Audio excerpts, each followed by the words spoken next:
From the introduction to the Java EE application layers lecture, you have learned the various layers that every Java EE application is made up of.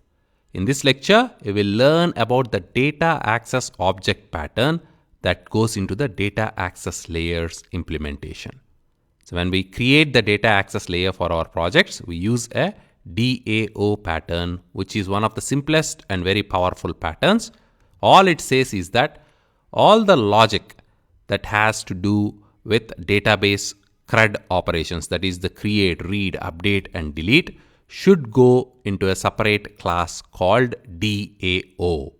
For example, if we have an employee database table, then we will create a employee DAO interface and a class called employee DAO implementation, which will implement that interface, and all the code that creates an employee, updates an employee, deletes an employee, all that will go into this DAO. So this DAO is responsible for connecting to the database and performing the CRUD operations on the employee. So for every entity or every database table we have in our application, if our application needs to perform the CRUD operations on it, we will be defining a separate DAO. So a DAO, data access object, is simply a class that contains all the database related code